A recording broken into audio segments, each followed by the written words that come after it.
lesson is that anytime you see an exponent of 0, you need to apply this rule, okay? So what does that mean? Well, first of all, what does it look like? So you might see something that looks like this.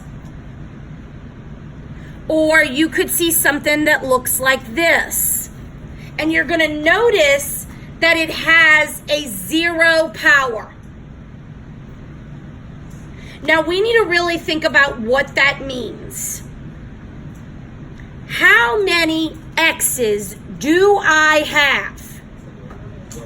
None. But what is there? An invisible 1. So if X is to the 0 power, that means I have no X's. What is left? 1. So viewing this a little bit better, let's say we have something that looks like this. X to the 10 over X to the 10. Your rule says to subtract the 10s, right? Because the base is the same. So basically we're doing this. So what is 10 minus 10? X to the 0. How many X's do I have? None. But there's an invisible 1 there. So your answer is 1. Every single problem you're given has that invisible 1. So if the variable or the amount cancels, there's still a 1 there being multiplied by it. So go back to this original one up here. If this is no longer here, then there's a 1. And what's 7 times 1? 7. So the rule is going to be to the 0 power is 1.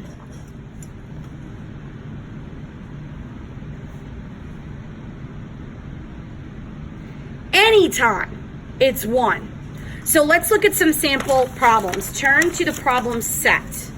It's a very short lesson today because the rule does not change. It's always power of 0 is 1. So the first one is y to the 12th over y to the 12th. Well, that equals y to the 0. And anything to the 0 power is 1. Let's go to this one. Okay, I see something, a whole number, and I see a fractional. I'm going to change this whole number to a fraction so that I can multiply them and do my rules. So I'm going to multiply this across, and I notice that this becomes 9 to the 0 power because the 15 minus 15 is 0. And anything to the 0 power is 1.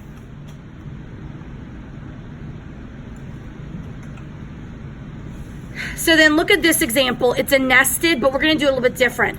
This whole thing is to the 0 power. It's power to power. So that tells me that 4 times 0 is 0. So this to the 0 power is 1.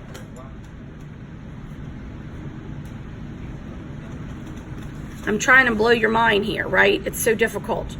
So look at this one.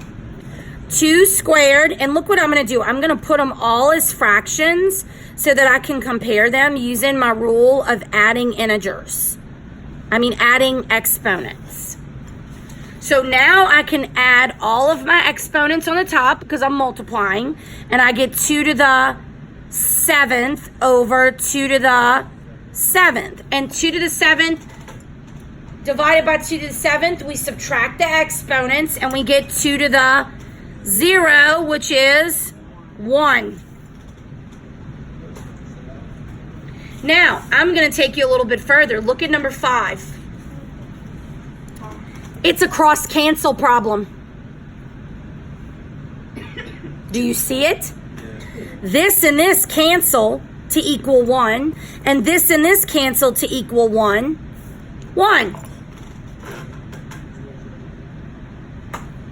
I didn't have to do any of the algebra. I just used my cross-canceling skill.